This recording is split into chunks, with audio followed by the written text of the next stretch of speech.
নমস্কার, দেখতে পাচ্ছেন বেলঘরিয়া রথতলার রথযাত্রা 2024। কাতারে কাতারে লোক, এখানে যেদিকে তাকান সেদিকেই লোকে প্রচুর চেষ্টা করছে একবার যাতে রথের দড়ি ওরা স্পর্শ করতে পারে। 3টে আলাদা আলাদা রথ এখানে বেরায়, বলরাম, সুভদ্রা এবং জগন্নাথ ঠাকুরের।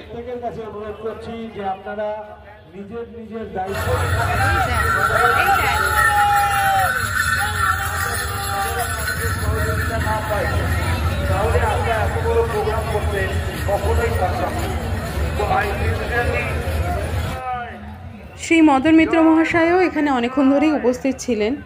দূর দূর থেকে লোকে এসছে এই রথযাত্রায় অংশগ্রহণ করবে বলে। নাগা সন্ন্যাসীদেরও দেখা গেছে, তারাও অনেক দূর দূর থেকে এসছে।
বিশাল বড় রথ, 30-40 ফুট উঁচু রথ। আর এই রথের দড়ি লোকে স্পর্শ করবে বলে দৌড়াদৌড়ি করছে লোক। এখানে অনেক প্রশাসনের লোকজনও ছিল যারা কি এই ভিড় কন্ট্রোল করার চেষ্টা করছে। পুলিশ ছিলেন, আর খুব সুষ্ঠুভাবেই প্রোগ্রামটা চালিয়ে যাওয়ার চেষ্টা করা হচ্ছে। কিন্তু ভিড়ও তেমনি, নানান জায়গা থেকে লোকে, ছোট বড় সবাই এসছে।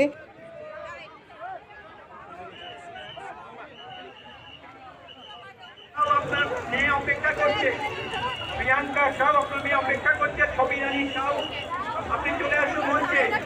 ছবি রানী সাউ, প্রত্যেকের মেয়ে, ছেলে মেয়ে।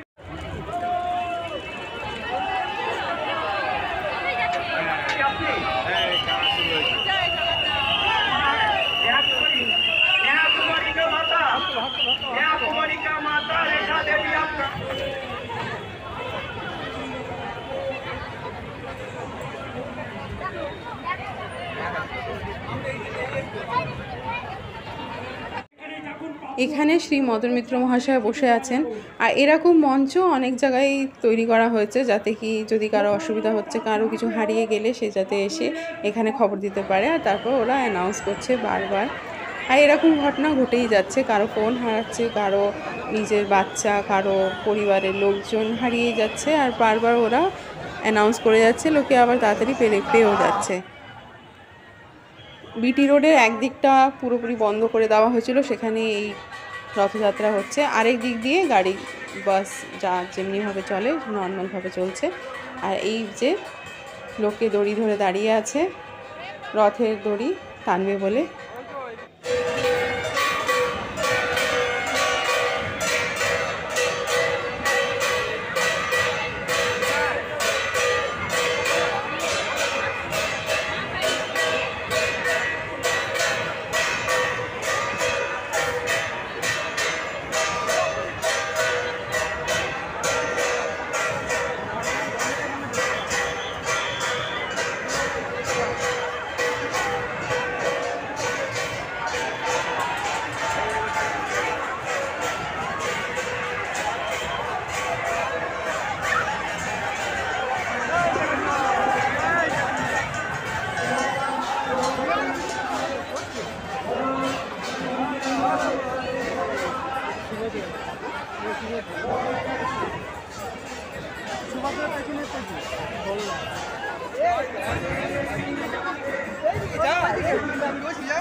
এই ছিল বেলঘরিয়া রথতলার রথযাত্রা।